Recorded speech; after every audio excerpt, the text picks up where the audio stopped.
Hi everyone, welcome back to Annai nursery garden Mannargudi. இந்த வீடியோவில் என்ன பார்க்க போகிறோம் அப்படின்னா, நம்ம ரோஸ் செடி வாங்கும்போது நர்சரியில் வாங்கிட்டு வருவோம். அந்த வாங்கிட்டு வர ரோஜா செடி 5 இலை இருந்தால் பூக்கும், 7 இருந்தால் பூக்காது அப்படின்ற மாதிரி டவுட்ஸ் எல்லாம் உங்களுக்கு நிறைய இருக்கு இல்லையா? அதை கிளாரிஃபை பண்ணுற மாதிரி தான் இந்த வீடியோ போட்டிருப்பேன்.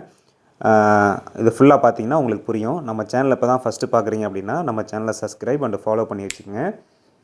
ஸோ நம்ம வீடியோக்குள்ளே போவோம். ஸோ வீடியோக்குள்ளே போகிறதுக்கு முன்னாடி நீங்கள் பட்டிங்னா என்னென்னு தெரிஞ்சுக்கணும். அதாவது இந்த ரோஸில் பண்ணியிருக்க ப்ராசஸ்க்கு பேர் பட்டிங் ப்ராசஸ். பட்டிங் ப்ராசஸ்னால் அதாவது பூக்கக்கூடிய ஒரு செடியிலேருந்து ஒரு கணுவை மட்டும் சின்னோண்டு கணுவை எடுத்து அந்த சிப் மாதிரி எடுத்துருவாங்க. ஓகேவா? சிப் பட்டிங்னு சொல்லுவாங்க, சிப் பட்டிங்னு கூட சொல்லுவாங்க. அதுக்கப்புறம் பார்த்திங்கன்னா ஒரு பூக்காத செடியில் ஒரு டீ கட்டு மாதிரி மார்க் பண்ணி டீ கட் பண்ணுவாங்க. டீ கட்டோ இல்லை சின்ன இது மாதிரி அந்த தோலை மட்டும் ரிமூவ் பண்ணிவிட்டு அந்த பட்டிங் எடுத்தோம் இல்லையா, அந்த பட்டை உள்ளே இன்சர்ட் பண்ணி மேலே கிராஃப்டிங் டேப்பை போட்டு கொஞ்சம் நல்லா கட்டிடுவாங்க. இதுக்கு பேர் தான் பட்டிங். அதாவது பூக்காத செடியில் சின்னோண்டு பட்டை எடுத்து கட்டியிருக்காங்க. பூக்காத ரோஜா செடியில் பூக்கிற செடியை கட்டியிருக்காங்க. ஸோ அந்த டேப்பு தொங்குகிற ரோஸ் எல்லாமே பார்த்திங்கன்னா நீங்கள் ரோஸ் செடி வாங்கும்போது ஒரு டேப் ஒன்று தொங்கும். அந்த டேப்பு இருக்குதுனாலே அந்த செடியில் உள்ள வேர் செடி பூக்காத ரோஸாக தான் இருக்கும், கம்பல்சரி அதான் இருக்கும். அதில் மேலே இருக்கு இல்லையா, அந்த பட்டு ஆரஞ்சு கலரில் பூ இருக்கு இல்லையா, இது மட்டும்தான் பூக்கிற ரோஸு. இந்த டேப் இருந்தாலே அது பூக்காத செடி தான். ஸோ இந்த ப்ராசஸ்க்கு பேர் தான் பட்டிங்னு பேர். ஸோ இந்த ப்ராசஸ் பண்ணால் தான் இந்த பூ பூக்கும். இதை நம்ம கட் பண்ணிலாம் இந்த பெங்களூர் ரோஸை தயார் பண்ண முடியாது. ஸோ அப்படிங்கிற பட்சத்தில் தான் நம்ம இந்த மாதிரி கட்டுறாங்க. கட்டிங்ஸ் மூலமாக தயார் பண்ணுற ரோஸில் இந்த டேப் இருக்காது. ஸோ அந்த டேப் இருக்காத செடியிலலாம் பார்த்திங்கன்னா உங்களுக்கு அந்த 7 லீஃப், அதாவது இந்த ஆண் செடி ரோஸில் ஆண் செடின்னு சொல்லுவாங்க, இல்லை 7 இலை செடின்னு சொல்லுவாங்க. அந்த 7 இலை செடி வராது. அந்த டேப் இருக்குனாலே அது வரும். அந்த செடி எப்படி இருக்குன்னு பார்த்தீங்கன்னா இந்த மாதிரி தான் இருக்கும். ஸோ இந்த செடியில் இருந்தது தான் நான் கட் பண்ணிட்டேன். இதோட லீஃப் பார்த்தீங்கனாலே கண்டுபிடிச்சிடலாம். பார்த்தீங்கன்னா 7 லீஃப் இருக்கும், ஃபுல்லாகவே 7 லீஃப் இருக்கும், கீரை மாதிரி இருக்கும். ஸோ பூக்கிற செடியோட இலையை பார்த்தீங்கன்னா பெரிய பெரிய இலையாக இருக்கும். இந்த இலையை பார்த்தீங்கனாலே கண்டுபிடிச்சிடலாம். இது ஒரு செடியே டிஃப்ரெண்ட்டாக இருக்கும். ப்ளஸ் வளர்கிறதும் பார்த்தீங்கன்னா ஹை ஸ்பீடாக, நல்லா க்ரோத்திங் ஸ்பீடாக இருக்கும். எந்த பூச்சி தாக்குதலும் அதில் வராது. நல்லா ஃப்ரெஷ்ஷாகவே இருக்கும் எனி டைம் பார்த்தீங்கன்னா. ஸோ இதை பார்த்தீங்கனாலும் நீங்கள் கண்டுபிடிச்சிடலாம், இதுதான் அந்த பூக்காத செடி. இதோட வேர் செடியிலேருந்து வந்தது. அந்த டேப் தொங்குது இல்லையா, அந்த டேப்புக்கு கீழே மேலே எங்கேருந்து வேணாலும் வரலாம். ஸோ அது வந்திருக்கு தெரியுதா? மண்ணுக்குள்ளேருந்து சில டைம் வரும். இந்த செடியில் பார்த்தீங்கன்னா மண்ணுக்குள்ளேருந்து வந்திருக்குது. ஸோ இதை நம்ம கட் பண்ணிடணும். இதை அந்த செடியை கட் பண்ணி எடுத்துடணும். கட் பண்ணுறதுன்னு எப்படின்னா அதில் காட்டுவோம் பாருங்கள். ஸோ அது எங்கேருந்து வந்திருக்கு, இந்த டேப்புக்கு கீழேயும் வரலாம், மேலேயும் வரலாம், மண்ணுக்குள்ளேருந்து வரலாம். இந்த செடியில் மண்ணுக்குள்ளேருந்து வந்திருக்கு உங்களுக்கு. ஸோ அதை மட்டும் தனியாக எடுத்து இந்த மாதிரி மேலெல்லாம் கட் பண்ணக்கூடாது. மேலெல்லாம் கட் பண்ணிங்கன்னா திருப்பி அது என்ன பண்ணால் நிறைய கிளை விட்டு இன்னும் ஸ்பீடாக வளரும். உங்களுக்கு நிறைய பிரான்ச்சஸ் விட்டுரும், ஸ்பீடாக வளரும். கொஞ்ச நாள் வளர்த்திங்கன்னா அப்புறம் பூக்கிற செடி செத்துரும். இதை என்ன பார்த்தோன்னே நீங்கள் என்ன பண்ணணுன்னா இந்த செடியை தனியாக வளைச்சிட்டு கீழே, அதாவது அந்த மண்ணோடு எங்கேருந்து முளைச்சிருக்கோ அந்த இடத்தோட கட் பண்ணி இதை எடுத்துடணும். இதுக்கு அடையாளமே இலை சின்னதாக இருக்கும், கீரை மாதிரி இருக்கும், ஸ்பீடாக வளரும். இது மட்டும் தான் பூக்கிற செடி. இதை நீங்கள் வளர்க்கணும். அதை வளர்த்துட்டிங்கன்னா செடி, அந்த பூக்கிற செடி வீணாக போயிடும், வராது உங்களுக்கு. அந்த ரூட் ஸ்டாக் தான் இந்த பூக்காத செடி. இதுதான் இந்த பூக்கிற செடிகளுக்கெல்லாம் வேறு. இது இல்லாமல் இந்த பூக்கிற செடிகள் தயார் பண்ண முடியாது. அதாவது கலர் கலராக உள்ள ரோஸ் இருக்கு இல்லையா, நம்ம இந்த ஆரஞ்சு கலர், ரெட் கலரு, இந்த மாதிரி எல்லோ கலர் இதெல்லாம் தயார் பண்ணுறதே இந்த மாதிரி பூக்காத செடியெல்லாம் ஒட்டு கட்டி தயார் பண்ணாங்க. வேறு எந்த மெத்தட்லையும் தயார் பண்ண முடியாது. ஸோ அந்த பட்டு ப்ளஸ் இந்த பிளாஸ்டிக் டேப் இருந்தாலே கம்பல்சரி இது வரும். இது வந்தால் நீங்கள் கட் பண்ணி தான் ஆகணும். ஸோ நர்சரியில் வாங்கும்போது இதுவும் சில டயத்தில் இப்படி முளைச்சிருக்கும். ஸோ அதை பார்த்துட்டு இது 7 இலை செடி, இது பூக்காது அப்படின்லாம் நீங்கள் நினைக்காதீங்க. இது வந்தால் நீங்கள் கட் பண்ணிடணும், அவ்வளோதான். வேறு எதுவுமே கிடையாது.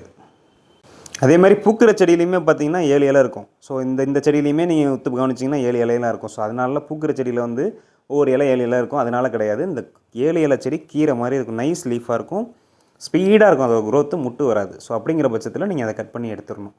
அப்படி எடுத்தால் தான் நீங்கள் அந்த பூக்கிற செடியை காப்பாற்றலாம். இதில் தெரியுதா உங்களுக்கு, இந்த ரெட் ரோஸில் அந்த இலை பார்த்திங்கன்னா பெரிய செடியாக இருக்கும் பூக்கிற செடியில். இந்த பூக்காத செடி தனியாக வளர்ந்துருக்கும், நல்லா பெருசாகவே வளர்ந்துருக்கு. தெரியுதா உங்களுக்கு? இன்னொரு அடையாளம் என்னன்னு கேட்டிங்கன்னா, அந்த இலை பெருசாக இருக்கும், இதில் இலை சின்னதாக இருக்கும். ஃபுல்லாகவே 7 லீஃப் இருக்கும், ஒவ்வொரு இதுலேயும் 7 லீஃப் இருக்கும். ப்ளஸ் இதோட முள் பார்த்திங்கன்னு சொன்னால் நிறைய இருக்கும். அந்த பூக்காத செடியில் முள்ளும் நிறையா இருக்கும். க்ரோத்திங் ஸ்பீடும் பார்த்திங்கன்னா நல்ல ஸ்பீடாக வளரும். அந்த பூக்கிற செடி வளர்கிறத காட்டிலும் இது ரொம்ப ஸ்பீடாக வளரும். இதை ரொம்ப வளர்த்துட்டிங்கன்னா பூக்கிற செடி வீணாக போயிடும். இதை க்ளோஸ்அப்பில் காட்டுறேன், எவ்வளோ முள் இருக்குன்னு மட்டும் பாருங்கள். முள் நிறைய இருக்கும். அந்த பூக்கிற செடியை காட்டிலும் இந்த பூக்காத ரூட் ஸ்டாக் இருக்கு இல்லையா, அதில் நிறைய முள் இருக்கும். இந்த மாதிரி முள் வருதுனாலே இந்த மாதிரி ஸ்பீடாக வளருது, இலையில் வித்தியாசம் இருக்குது, பூக்கிற செடி கட்டையாக இருக்கும், பூக்காத செடி ஹைட்டாக வளரும், கீரை மாதிரி இருக்குது அப்படின்னாலே நீங்கள் அதை ப்ராப்பராக கட் பண்ணி ரிமூவ் பண்ணிடணும். அதை ரிமூவ் பண்ணுறதும் பார்த்திங்கன்னா இந்த ஆஃபோட இப்படிலாம் கட் பண்ணிங்கன்னா திருப்பி திருப்பி வளர்ந்துக்கிட்டு தான் இருக்கும். இப்படிலாம் கட் பண்ணக்கூடாது. இது எங்கேருந்து பார்க்குறீங்களோ எங்கேருந்து வந்திருக்கோ அதோடு கட் பண்ணி எடுத்துக்கணும். இது எங்கேருந்து வரும்னு பார்த்தீங்கன்னா, ஒன்று மண்ணுக்குள்ளேருந்து வரும், இல்லை அந்த ரூட் ஸ்டாக் அந்த டேப்பு கட்டியிருக்காங்கள்ல அந்த டேப்புக்கு மேலே வரும், இல்லை அந்த டேப்புக்கு கீழே வரும். அவ்வளோதான். இது 3 இடத்துலேருந்து தான் வரும் உங்களுக்கு. வந்தால் வேறு எங்கேருந்தும் வராது. இந்த டேப்பு இருக்கிற செடியில் மட்டும்தான் வரும். பிளாஸ்டிக் பேப்பர் தொங்குது இல்லையா, அந்த டேப் வந்து கிராஃப்டிங் டேப்புன்னு சொல்லுவோம். அந்த டேப்பு இருக்கிற செடியில் மட்டும்தான் இது கம்பல்சரி வரும். இது ஒரு மாதிரியான இலையா, இதே மாதிரி இன்னொரு இலை இருக்குது, முள்ளே இருக்காது, ஃபுல் அண்ட் ஃபுல் கீரை மாதிரி இருக்கும். இப்போ இந்த பன்னீர் ரோஸ் இருக்கு இல்லையா, இந்த பன்னீர் ரோஸ் வந்து ரூட் ஸ்டாக்லேருந்து உடஞ்சிருச்சு. ஸோ எடுக்கும் போது வந்து உடஞ்சிருச்சு. ஸோ இந்த செடியை போய் சில பேர் என்ன பண்ணுவாங்க, இது ரோஸ் செடி தானே அப்படின்னு கொண்டு நட்டு வச்சிங்கன்னா பூக்காத செடி தான் வளரும். ஏன்னா அந்த கிராஃப்டிங் டேப்லேருந்து செடி இல்லை, எம்டியாக உங்களுக்கு தொட்டியும் அந்த குச்சும் தான் இருக்குது. ஸோ அதை புதைச்சாலும் வளரும். என்ன வளரும்னு கேட்டிங்கன்னா, இந்த பூக்காத செடி தான் வளரும். அந்த 7 இலை லீஃப் இருக்கு இல்லையா, அந்த பூக்காத செடி தான் வளரும். பூக்கிற செடியெல்லாம் உடஞ்சிருச்சு. இந்த மாதிரி உடஞ்சிருச்சுனாலே அது வேஸ்ட்டு தான். அது வந்து நீங்கள் தூக்கி அந்தாண்ட விட்டு எறிஞ்சிறது நல்லது. இது வளராது. இதை வளர்த்திங்கன்னா பூக்காத செடி தான் வளரும். அந்த பட்டிங் பண்ண இடத்துலேருந்து இது வந்து உடஞ்சிருச்சு. இதை நீங்கள் ரிமூவ் பண்ணிவிட்டு, இது இந்த மாதிரி ஆகிடுச்சினாலும் நீங்கள் புதைக்க வேண்டியதில்லை, அவ்வளோதான். அது அந்த உங்களுக்கு காமிச்சே தெரியும், அந்த தெரியுது அவங்களுக்கு, அந்த 7 இலை செடி தான் அதோட ரூட்டு. இப்போ இந்த பன்னீர் ரோஸில் இன்னொரு இது என்னென்னா, இந்த பன்னீர் ரோஸ்லாம் எடுத்துக்கிட்டிங்கன்னா, பன்னீர் ரோஸ் இலையும் இந்த பூக்காத செடி இலையும் கிட்டத்தட்ட ஒரே மாதிரியே இருக்கும். எதுன்னு உங்களுக்கு கன்ஃபியூஸ் ஆகிடும். ஸோ இதை பார்த்தீங்கன்னா 7 இலை இருக்கும், பூவும் வராது. இது அடியிலேருந்து முளைச்சிருக்கும். இந்த டேப் கட்டின செடியில் எங்கேருந்து முளைச்சிருக்கும் பாருங்கள், அடியிலேருந்து முளைச்சிருக்கும் உங்களுக்கு. ஸோ அந்த மாதிரி வந்தாலே நீங்கள் வந்து அதை கட் பண்ணி எடுத்துடணும்.